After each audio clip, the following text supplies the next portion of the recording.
எல்லாருக்கும் வணக்கம். Cheese kitchen click பண்ணதுக்கு ரொம்ப நன்றி. இன்றைக்கி சீஸ் கிச்சன் சேனலில் கல்யாண வீட்டு சாம்பார் எப்படி செய்கிறதுன்னு தான் பார்க்க போகிறோம். இந்த கல்யாண வீட்டுங்கள்லேயே சாம்பார் ஒரு சுவையாக தான் இருக்கும்.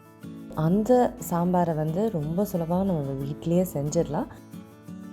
அது எப்படி செய்கிறதுன்னு பார்க்குறதுக்கு முன்னாடி மறக்காமல் சீஸ் கிச்சனுக்கு சப்ஸ்கிரைப் பண்ணுங்கள், லைக் பண்ணுங்கள், உங்கள் நண்பர்களுக்கும் இந்த வீடியோ ஷேர் பண்ணி விடுங்க. இப்போ வாங்க வீடியோக்குள்ளே போகலாம். முதல்ல நான் ஒரு மசாலா அரைச்சிக்க போகிறேன். அதுக்கு முன்னாடியே மறக்காமல் பருப்பு வேக வச்சுக்கோங்க, புளி ஊற வச்சுக்கோங்க. ஸோ இப்போ இந்தந்த இன்க்ரீடியன்ட்ஸ் தான் நான் மசாலா பவுடருக்கு நான் மசாலாவுக்கு சேர்க்குறேன். கொரியாண்டர் சீட்ஸ், ஜீரகம், தேங்காய், காஞ்ச மிளகா, உளுத்தம்பருப்பு, கடலைப்பருப்பு, வெந்தயம், அப்புறம் முழு பெப்பர், இது அப்புறம் கடைசியாக கருவேப்பிலை.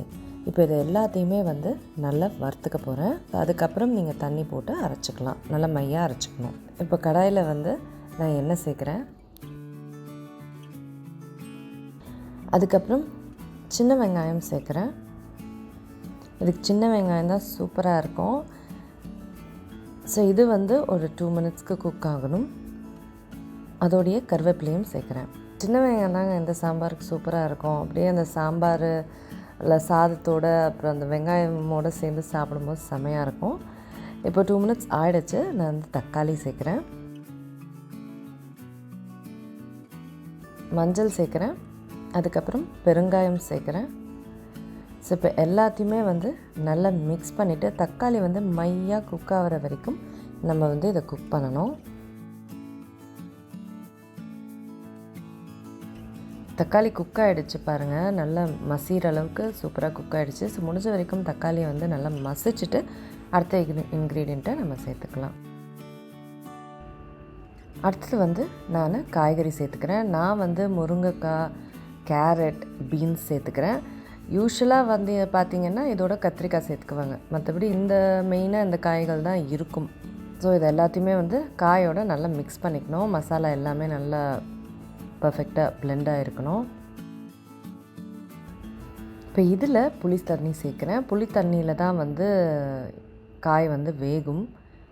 ஸோ புளி தண்ணியும் கொஞ்சம் தண்ணியும் சேர்த்து காய் ஒரு 10 நிமிஷத்துக்கு நான் நல்லா வேக விட போகிறேன்.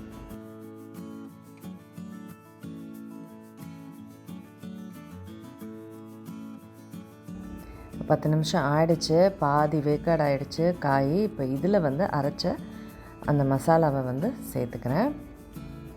அதோட தண்ணியும் சேர்த்துக்கிறேன். மசாலா சேர்த்தா திக்காயிடும். ஸோ தண்ணி சேர்த்தா தான் மீதியும் குக் ஆகும்.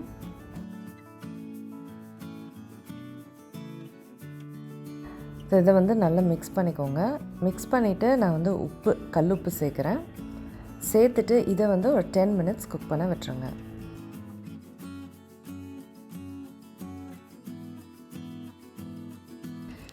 இப்போ இதில் பருப்பு சேர்க்குறேன். இதில் பருப்பு பார்த்திங்கன்னா துவரம்பருப்பும் பாசிப்பருப்பும் பாதி பாதியாக ரேஷியோவில் குக் பண்ணி வச்சுருக்கேன். ஸோ அதை தான் சேர்க்குறேன். அதோட தண்ணியும் சேர்க்குறேன்.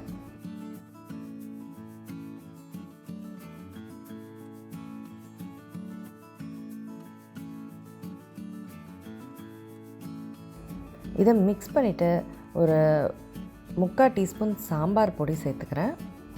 இதையும் நல்லா மிக்ஸ் பண்ணிவிட்டு இன்னும் ஒரு ஃபர்தராக ஒரு 5 நிமிஷம் நம்ம கொதிக்க விட்டால் போதும்.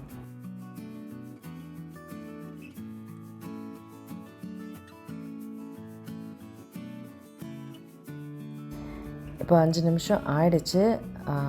தாளிப்பு செய்ய ஆரம்பிச்சிடலாம். தாளிப்புக்கு எண்ணெய் சேர்த்துட்டு கடுகு சேர்க்குறேன்.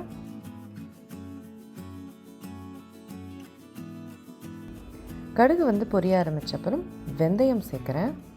அதுக்கப்புறம் மிளகாய், ஃபைனலாக நிறைய கருவேப்பிலை சேர்க்குறேன். ஸோ அவ்வளோதாங்க, தாளிப்பு ரெடி ஆகிடுச்சு. இதை சாம்பாரில் கொட்டிடலாம். ஸோ அவ்வளோதாங்க, கல்யாண சாம்பார் ரெடி ஆகிடுச்சு. ரொம்ப சுவையாக இருக்கும். இந்த ரெசிபி எக்ஸாக்டாக இருக்கும் அதே மாதிரி. ஸோ கண்டிப்பாக ட்ரை பண்ணி பாருங்கள். நான் சாதத்தோடு இதை சாப்பிட போகிறேன். இது நீங்கள் இட்லி தோசை கூட சூப்பராக இருக்கும். ஓகேங்களா? கண்டிப்பாக ட்ரை பண்ணி பாருங்கள். நான் உங்களை சீக்கிரமாக அடுத்த வேலையில் சந்திக்கிறேன். வணக்கம். இருங்க எங்கே போகிறீங்க? இந்த 2 வீடியோஸும் கண்டிப்பாக உங்களுக்கு பிடிக்கும். கிளிக் பண்ணி பாருங்கள்.